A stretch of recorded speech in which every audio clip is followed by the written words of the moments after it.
ఎర్రజాతి సూర్యుడు అస్తమించాడు. వెనిజులా అధ్యక్షుడు చావెస్ శాశ్వత విశ్రాంతి తీసుకున్నాడు. మళ్లీ కనిపించని ప్రజా నాయకుడిని చివరిసారి చూసి వెనిజులా గుండె పగిలింది. అభిమాన నేతకు కన్నీటి వీడ్కోలు పలికింది. చావెస్ శకం ముగియడంతో ఆయన జ్ఞాపకాలే జనానికి మిగిలాయి. కానీ గాజు పెట్టెలో చేరిన చావెస్ మృతదేహం జ్ఞాపకాలతో పాటు కొన్ని అనుమానాలను కూడా తెరపైకి తెస్తోంది.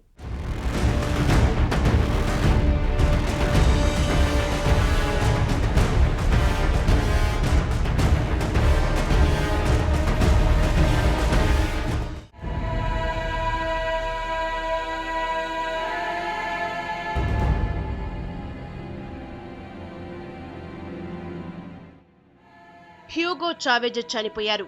58 ఏళ్ల ప్రస్థానంలో 4 దశాబ్దాలు పోరాటాలతో గడిపారు. అస్తవ్యస్తంగా మారిన దేశాన్ని గాడిన పెట్టారు. లాటిన్ అమెరికా దేశాలను ఒక్క తాటిపైకి తెచ్చారు.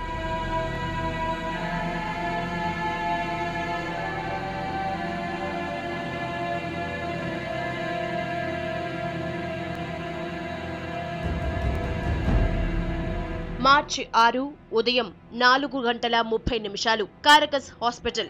వెనిజులా క్యాన్సర్తో బాధపడుతున్న చావెజ్ చికిత్స పొందుతూ చనిపోయారు. విషయం తెలిసిన వెనిజులా గుండె పగిలింది. లాటిన్ అమెరికా తల్లడిల్లింది. టోటల్గా ప్రపంచం మొత్తం షాక్కు గురైంది.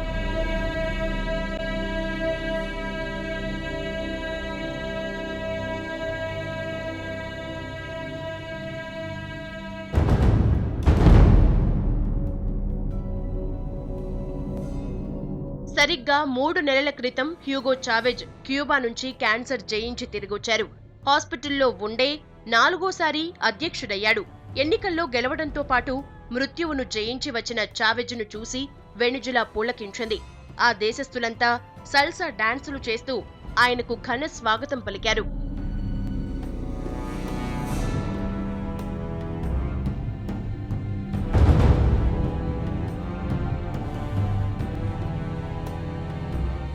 అంతలోనే ఘోరం జరిగిపోయింది. పోరాటానికి నిలువెత్తు రూపం నేల కొరగడం చూసి వెనిజులా గుండె పగిలింది. ఇప్పుడు ఎక్కడ చూసినా విషాదం రాజ్యమేలుతోంది. కడసారి చూపు కోసం వేలాది మంది బారులు తీరారు.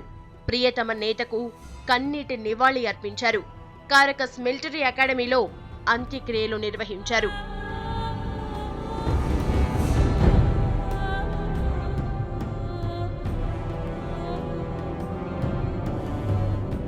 చావెజ్ శాశ్వత సందర్శనార్థం గాజుపెట్టెలో ఆయన పార్థివ దేహాన్ని భద్రపరుస్తున్నట్లు ప్రకటించింది వెనిజులా గవర్నమెంట్.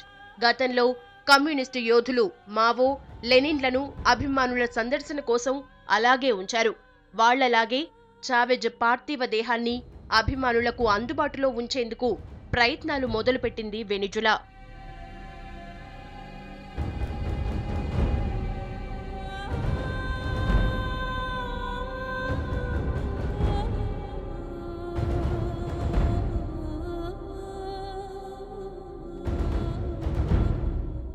చావెస్ ఇక లేరు.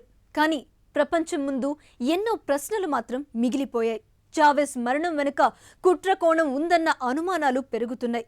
మరణానికి దగ్గరై ప్రాణాలు కాపాడుకున్న వ్యక్తి అంతలోనే ఇక లేడన్న మాటను ఎవరూ జీర్ణించుకోలేకపోతున్నారు. క్యాన్సర్ను ఎదిరించిన వ్యక్తి గుండెపోటుకు కన్నుమూశాడన్న మాట కలకలం రేపుతోంది. సహజంగానే అనుమానాలన్నీ పెద్దన్నపైనే. మాట వినని వాళ్లను కాటికి పంపిన చరిత్రను అందరూ అమెరికానే వేలెత్తి చూపేలా చేస్తున్నాయి.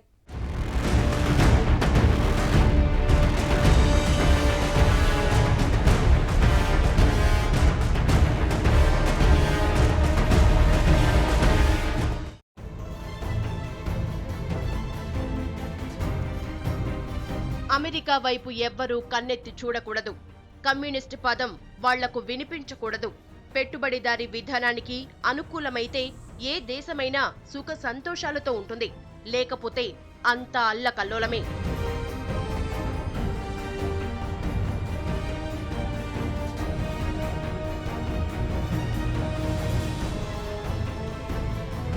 ప్రపంచంలో ఏ దేశమైనా సరే పెద్దన్నకు గులామైపోవాల్సిందే.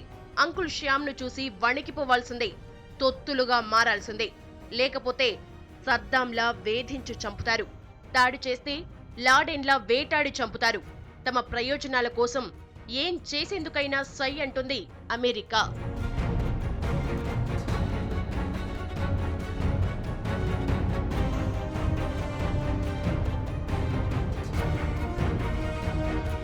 అలాంటి అగ్రరాజ్యం హ్యూగో చావెజ్ ను టార్గెట్ చేసింది. చాలా సార్లు లొంగ తీసుకునే ప్రయత్నం చేసింది. కానీ అమెరికా బెదిరింపులు చావెజ్ చెవికెక్కలేదు. పైగా వాటిని పూచిక పుల్లల్లా తీసేశారు. అందుకే చావెజ్ అంటే పెద్దన్నకంత కోపం. దాన్ని ఎదిరించి నిలబడ్డాడు కాబట్టే ప్రపంచానికి ఓ గౌరవం, గుర్తింపు.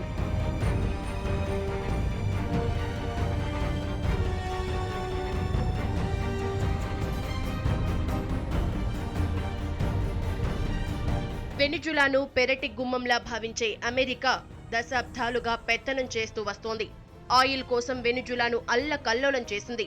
అలాంటి టైంలో 1998లో చావెజ్ గద్దెనెక్కారు. వస్తూనే తనదైన రాజ్యాంగాన్ని అమలు చేశారు. కేవలం 14 ఏళ్లలో వెనిజులా రూపురేఖలు మార్చేశారు. పెట్టుబడిదారీ విధానాలకు మంగళం పలికి దేశ ప్రయోజనాలే ఫస్ట్ ప్రయారిటీగా బతికారు. దాంతో 2002 ఎన్నికలకు ముందు చావెజ్పై ఏకంగా సైనిక కుట్ర జరిగింది. ఆ కుట్రకు అమెరికాదే బాధ్యత అని ప్రపంచం గుర్తించింది. అప్పుడే కాదు, మొన్నటి ఎన్నికల్లోనూ చావెజ్ను ఓడించేందుకు అమెరికా చేయాల్సిందల్లా చేసింది. క్యాన్సర్తో పోరాడుతూనే ఎన్నికలకు సిద్ధమయ్యారు. విజయం సాధించారు. ఇంకా చాలా సందర్భాల్లో చావెజ్పై అమెరికా కత్తులు దూస్తూనే ఉంది. కానీ ఏవీ వర్కౌట్ కాలేదు.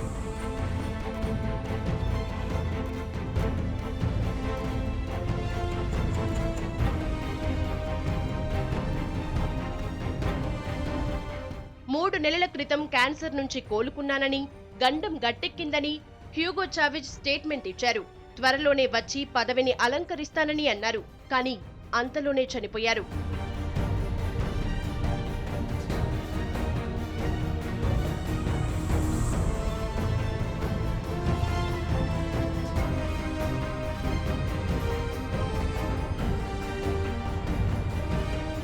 నిజానికి చావెజ్ 4గోసారి అధ్యక్ష పదవి చేపడతాడని వెనిజులానే కాదు, లాటిన్ అమెరికా దేశాలన్నీ ఆకాంక్షించాయి. కానీ అంతలోనే ఘోరం జరిగిపోయింది. తనకు బతకాలనుందని, ఆధునిక వెనిజులాను చూసేందుకు ఎలాగైనా బతికించాలని డాక్టర్లను చావెజ్ వేడుకున్నట్లు తెలిసింది.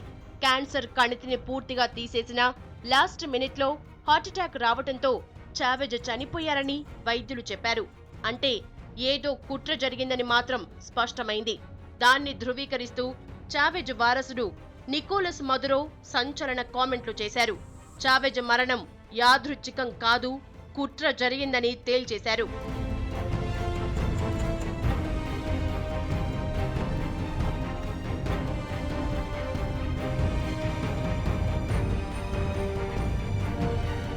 నిజానికి చావెజ్కు 2011లోనే క్యాన్సర్ అటాక్ అయింది. ఏడాది క్రితం చావెజ్కు ఓ డౌట్ వచ్చింది. అప్పటికే తన ఆరాధ్య దైవం ఫిడెల్ కాస్ట్రో క్యాన్సర్తో మంచానికి పరిమితమయ్యారు.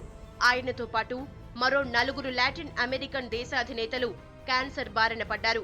ఒకే సమయంలో 5 లాటిన్ అమెరికా దేశాధినేతలను క్యాన్సర్ ఎలా అటాక్ చేస్తుందనే డౌట్ను ప్రపంచం ముందుంచారు. చావెజ్ మాటలకు అప్పట్లో ఇరాన్ అధ్యక్షుడు అహ్మదీనెజాద్ కూడా సపోర్ట్ చేశారు. కానీ అప్పట్లో దాన్నెవరూ అంత సీరియస్ గా తీసుకోలేదు. కానీ ఇప్పుడు చావెజ్ మరణంతో పెద్దన్న కుట్రపై అనుమానాలు బలపడుతున్నాయి. పైగా చావెజ్ భద్రతా సిబ్బందిలో 2 అమెరికా ఏజెంట్లున్నట్లు మదురో వెల్లడించారు. వాళ్లే చావెజ్పై విష ప్రయోగం చేసుంటారన్నది ఆయన డౌట్. ఏదైతేనేం కోలుకున్న మనిషి అంతలోనే కుప్పకూలిపోయాడు. అందులో అమెరికా కుట్రేంటన్నది తేలాలంటే మరికొన్ని రోజులు ఆగాల్సిందే. మాట వినని వాళ్లను లేపేయడం అమెరికా చరిత్రలో కొత్త కాదు. ప్రొఫెషనల్ క్రిమినల్స్ కు తీసిపోని తరహాలో సుపారీలు ఇవ్వడం పెద్దన్నకు అలవాటే అనడానికి చాలా ఆధారాలున్నాయి.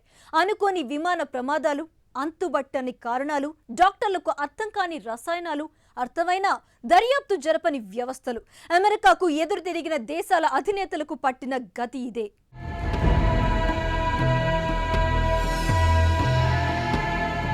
ఫిడెల్ కాస్ట్రో అమెరికా కబంధ హస్తాల్లోని క్యూబాకు విముక్తి కలిగించిన కమ్యూనిస్ట్ యోధుడు. చావెస్ తో సహా లాటిన్ అమెరికా దేశాలకు ఆరాధ్య దైవం. అమెరికా కర్ర పెత్తనాన్ని ముందు నుంచి వ్యతిరేకిస్తూ వచ్చిన విప్లవ కెరటం కాస్ట్రో.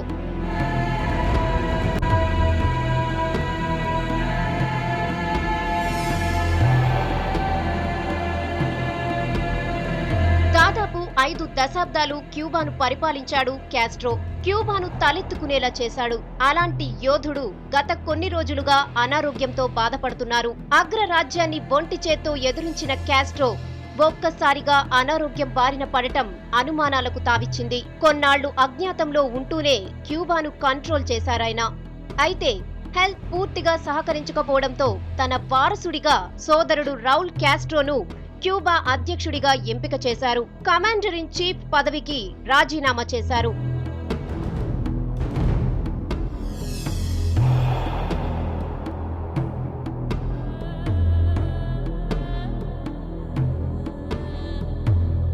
ఫిడెల్ కాస్ట్రో కూడా స్టమక్ క్యాన్సర్ తో పోరాటం చేస్తున్నట్టు వార్తలొచ్చాయి. ఆయన ఆరోగ్యం అంతకంతకు క్షీణిస్తోంది. కాస్ట్రో అనారోగ్యానికి అమెరికా కుట్రలే కారణమన్న అనుమానాలు వ్యక్తమవుతున్నాయి. హ్యూగో చావెస్ కూడా అనుమానాలు వ్యక్తం చేశారు. 50 ఏళ్లలో ఫిడెల్ కాస్ట్రోపై దాదాపు 600 సార్లు హత్యా ప్రయత్నం జరిగిందంటే అమెరికా కాస్ట్రోపై ఏ రేంజ్ లో పగబట్టిందో అర్థం చేసుకోవచ్చు.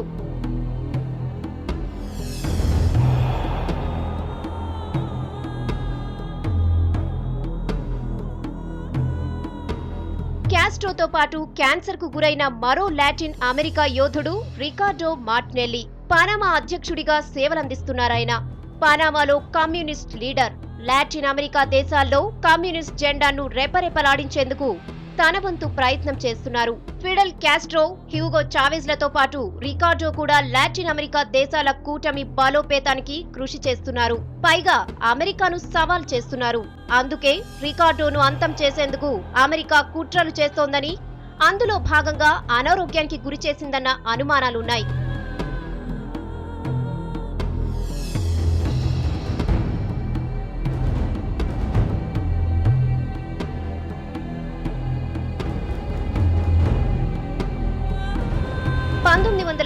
లో శత్రువులపై క్యాన్సర్ దాడి చేసేందుకు అమెరికా ఓ మందును కనిపెట్టినట్టు ప్రపంచం కోడై కూసింది. దానికోసం CIA డాక్టర్ ఆల్టన్ ఓషనర్ ను నియమించినట్టు తెలిసింది. ఆల్టన్ క్యాన్సర్ వ్యాధిపై విస్తృత పరిశోధనలు చేశారు. మనుషులకు తెలియకుండానే ఏదో ఓ రూపంలో క్యాన్సర్ కారకాలను శరీరంలోకి పంపేలా ఆయన చేసిన ప్రయోగాలు సక్సెస్ అయ్యాయి. అవే అమెరికా శత్రువులకు శాపాలుగా మారాయన్నది ఒక వాదన.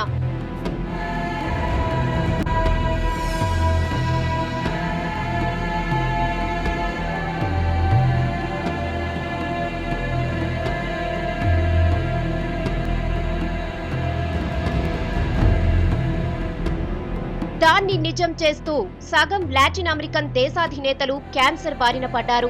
Argentina president Nestor Kirchner colon cancer తో బాధపడుతున్నారు. బ్రెజిల్ ప్రెసిడెంట్ దిల్మా రౌఫ్ కు లింఫోమా క్యాన్సర్ అటాక్ అయింది.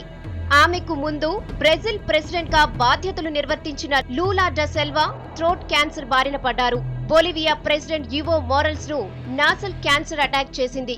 ఇక పరాగ్వే ప్రెసిడెంట్ ఫెర్నాండో ల్యూగోకు లింఫోమా క్యాన్సర్ వేధిస్తోంది. వీళ్లతో పాటు హ్యూగో చావెజ్ ను పెల్విక్ క్యాన్సర్ బాధించింది. వీళ్లంతా సెలాక్ సభ్యులు. పైగా అమెరికా పెత్తనాన్ని వ్యతిరేకిస్తున్న వ్యక్తులు. ఒకే సీజన్లో అందరికీ ఏదో ఒక క్యాన్సర్ రోగం సోకడం యాదృచ్ఛికమా లేక కుట్ర అన్నది అంతుబట్టడం లేదు.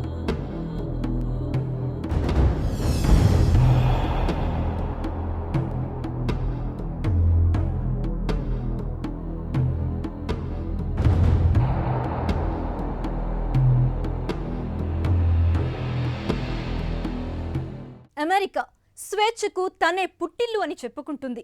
మానవ హక్కులకు తనే దిక్కు అనుకుంటుంది. ప్రజాస్వామ్యానికి పోలీసులని మెళ్ళో బోర్డు కట్టుకుంటుంది. మాట వినని దేశాల్లో ప్రజాస్వామ్యం చచ్చిపోయిందని చావు ఏడుపు ఏడుస్తుంది. సైనిక నియంత్రణలను మాత్రం నెత్తిన పెట్టుకుని ఊరేగుతుంది. సొంత ప్రయోజనాల కోసం ఇతర దేశాల్లో తలదూర్చడమే పనిగా పెట్టుకుంది. ఇదే అమెరికా ప్రపంచానికి నేర్పిన నీతి. ఈ నీతికి బలైన వాళ్ల లిస్ట్ చాలా పెద్దదే.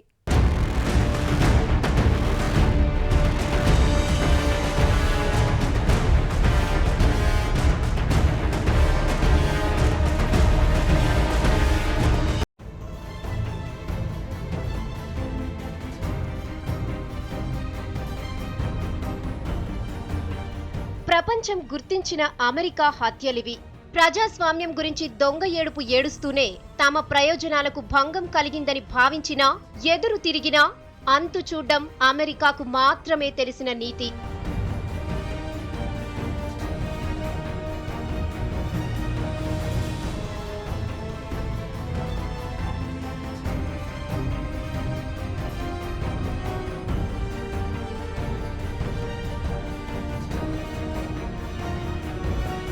సద్దాం హుస్సేన్, ఇరాక్ నియంత.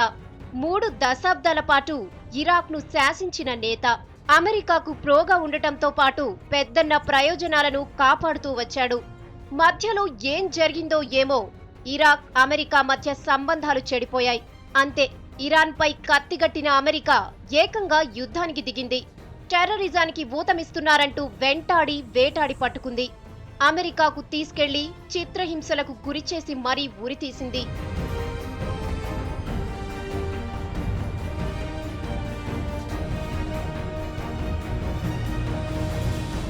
ముమ్మర్ గడాఫీ, లిబియా నియంత. 1969లో రాచరికాన్ని కూలద్రోసి గద్దెనెక్కిన యోధుడు. 10 ఏళ్ల క్రితం వరకు లిబియాకు గడాఫీనే హీరో. కానీ అమ్మాయిలను బాడీగార్డులుగా నియమించుకోవడం, స్వార్థంతో భారీగా అక్రమాస్తులు పోగేసుకోవడంతో పాటు అరాచకాలు పెరిగిపోయాయి. దాంతో లిబియాలో పెద్ద ఎత్తున ఆందోళనలు చెలరేగాయి. ప్రజాస్వామ్య స్థాపన పేరుతో నాటో దళాలు రంగంలోకి దిగాయి. దాంతో తప్పించుకునే ప్రయత్నంలో గడాఫీ హతమయ్యాడు. అయితే ఇందులోనూ అమెరికా స్వార్థమే కనిపించింది. జనం మద్దతున్నంత కాలం గడాఫీ ఏం చేసినా అమెరికా సహిస్తూ వచ్చింది. కానీ ప్రజాగ్రహం వెల్లువెత్తిన వెంటనే రంగంలోకి దిగి అంతం చేసింది. అది uncle Sam strategy.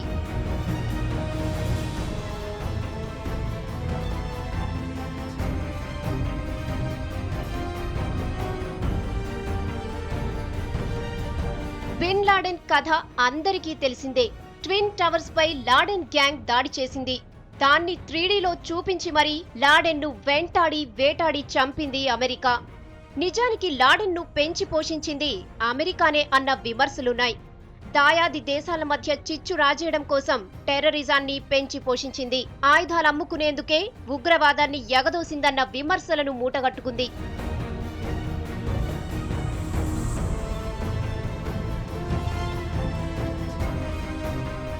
Yasir Arafat, America కుట్రకు బలైన పాలస్తీనా ప్రెసిడెంట్. 2004 నవంబర్ 11న అనారోగ్యంతో చనిపోయారు.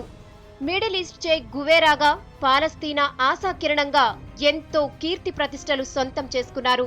కానీ అరాఫత్ పై విషప్రయోగం జరిగిందన్న అనుమానాలు వెలువడ్డాయి. అమెరికాకు సహకరించినందుకే ఇజ్రాయిల్ అరాఫత్ పై విషప్రయోగం చేసిందన్న అనుమానాలు వ్యక్తమయ్యాయి. వాటిని నిజం చేస్తూ ఈ మధ్యే బాడీకి మరోసారి పోస్ట్మార్టం చేశారు. అందులో విషప్రయోగం జరిగిందని తేలింది.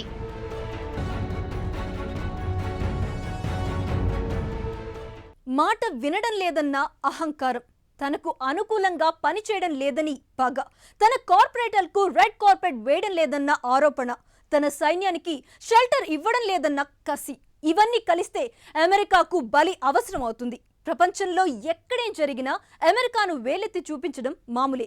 కానీ ఇలాంటి వాటికి ఆధారాలు ఉన్నాయని కొందరు అమెరికన్లే చెబుతున్నారు. అమెరికాకు ఏజెంట్స్గా కుట్రలు చేసిన వాళ్ళు చాలా మంది ఇవన్నీ బయట పెట్టారు.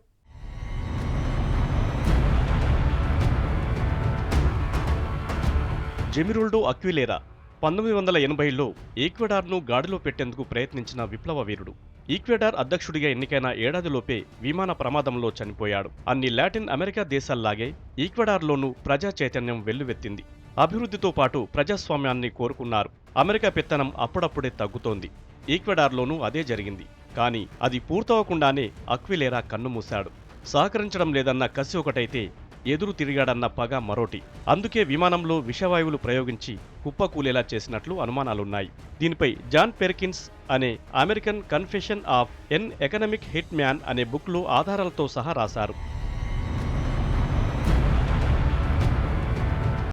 అక్విలేరా లాగే తెలియకుండానే చనిపోయిన మరో నేత పనామా మాజీ అధ్యక్షుడు ఒమర్ టోరిసెస్. ఎయిర్ క్రాఫ్ట్ కుప్పగూలడంతో కన్నుమూశారు. టోరిజస్ మృతిపైన జాన్ పెర్కిన్స్ తన బుక్లో కథనం రాశారు. రామన్ మెగసెసే ఫిలిప్పీన్స్ 3వ అధ్యక్షుడు. సామాజిక సేవలో ప్రపంచానికి ఆదర్శంగా నిలిచిన మహనీయుడు. రెండో ప్రపంచ యుద్ధంలో ఫిలిప్పీన్స్కు అండగా జపాన్పై పోరాడారు. ఫిలిప్పీన్స్ స్వాతంత్ర్యం వచ్చాక శాంతి స్థాపన కోసం విశేష కృషి చేశారు. సౌత్ ఏషియా ట్రీటీ ఆర్గనైజేషన్ను స్థాపించి దక్షిణాసియా దేశాలన్నింటినీ ఏకతాటిపైకి తెచ్చేందుకు కృషి చేశారు. అమెరికా అండతో ప్రెసిడెంట్ అయిన మెగసెసే అధ్యక్షుడయ్యాక ఫిలిప్పీన్స్లో సంస్కరణలకు బాటలు వేశారు. పైగా అమెరికాకు యాంటీగా తయారయ్యాడు. దాంతో సిఐఏ మెగసెసే హత్యకు కుట్ర చేసిందన్న సంగతి బయటి ప్రపంచానికి తెలిసింది. ఫిలిప్పీన్స్లోని అమెరికన్ ఆర్మీ ఆయన హత్యకు ప్లాన్ చేసిందన్నది అనుమానం. 1957లో విమానంలో ప్రయాణిస్తుండగా అది క్రాష్ అయి మెగసెసే చనిపోయారు. ఆయన పేరుతోనే రామన్ మెగసెసే అవార్డును ప్రకటిస్తున్నారు. అన్వర్ సాదత్ స్వాతంత్ర్య ఈజిప్టుకు 3వ అధ్యక్షుడు. రాచరికపు పాలన నుంచి ఈజిప్టుకు విముక్తి కల్పించిన వీరుల్లో ఆయన ఒకరు. 11 ఏళ్ల పాలనలో ఈజిప్టులో చాలా మార్పులు తీసుకొచ్చారు సాదత్. ఇజ్రాయెల్తో దశాబ్దాలుగా విభేదాల్ని పక్కన పెట్టి శాంతి స్థాపన కోసం కృషి చేశారు. 2 దేశాలు ఒకటైతే ప్రాబల్యం తగ్గుతుందనుకున్నారో లేక ఈజిప్ట్ ఇజ్రాయెల్ ఎప్పుడూ కొట్టుకుంటుంటేనే బాగుంటుందన్న ఆశనో గాని సాదత్ని 1981లో హత్య చేశారు. సాదత్ హత్య కేసులోనూ సిఐఏ కుట్ర కోణం బయటపడింది.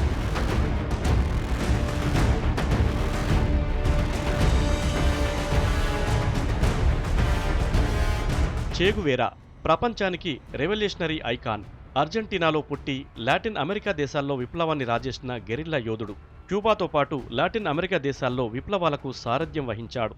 ప్రపంచస్థాయి విప్లవ రాజనీతివేత్తగా గుర్తింపు పొందాడు.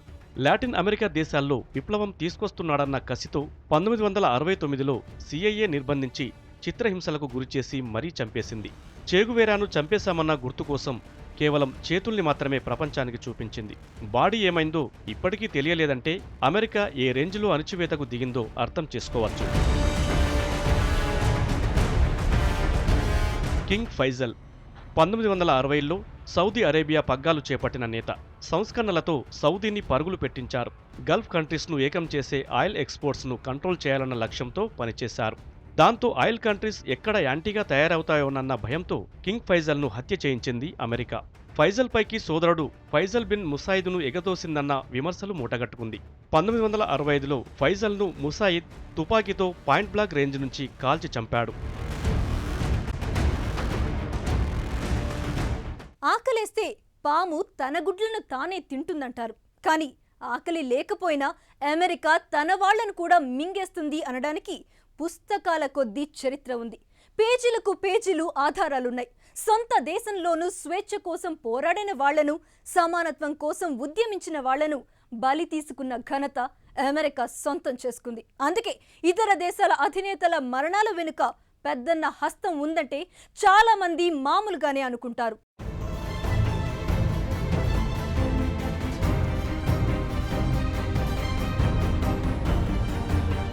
అబ్రహాం లింకన్ ప్రజాస్వామ్యానికి నిలువెత్తు నిదర్శనం. ఆదర్శాలు చెప్పడమే కాదు, చేసి చూపించిన ప్రెసిడెంట్. అందుకే ఆధునిక ప్రపంచానికి లింకన్ ఆదర్శం. కానీ తెల్ల అమెరికన్లు మాత్రం ఆయన నిర్ణయాలను స్వాగతించలేకపోయారు. బానిసత్వ నిర్మూలన, సమానత్వం, సాధికారత లాంటి వాటికి పెద్దపీట వేయడంతో రగిలిపోయిన వైట్ అమెరికన్స్ లింకన్ను పొట్టన పెట్టుకున్నారు.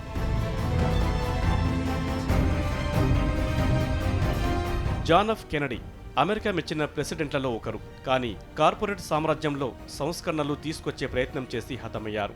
కెనడీ హత్య కేసులో ఎలాంటి కుట్రకోణం లేదని అమెరికా చెప్తూ వచ్చింది.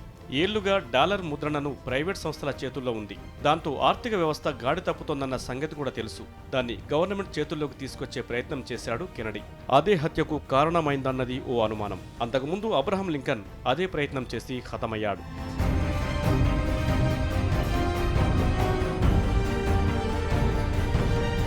మాల్కమ్ ఎక్స్ 1950-60లో అమెరికాలో నల్లజాతి హక్కుల కోసం పోరాడిన విప్లవ వీరుడు. ఒక్క పిలుపుతో లక్షల మందిని పోగు చేసే శక్తి ఆయన సొంతం. మాల్కమ్ బతికుంటే తెల్లతోలుకు విలువ తగ్గుతుందని భయపడ్డ అమెరికన్లు ఆయన హత్యకు కుట్ర చేశారు. 1965 ఫిబ్రవరి 21న మాల్కమ్ ఎక్స్ను బాంబు దాడిలో హతం చేశారు. ఇందులోనూ సిఐఏ పాత్ర బయటపడింది.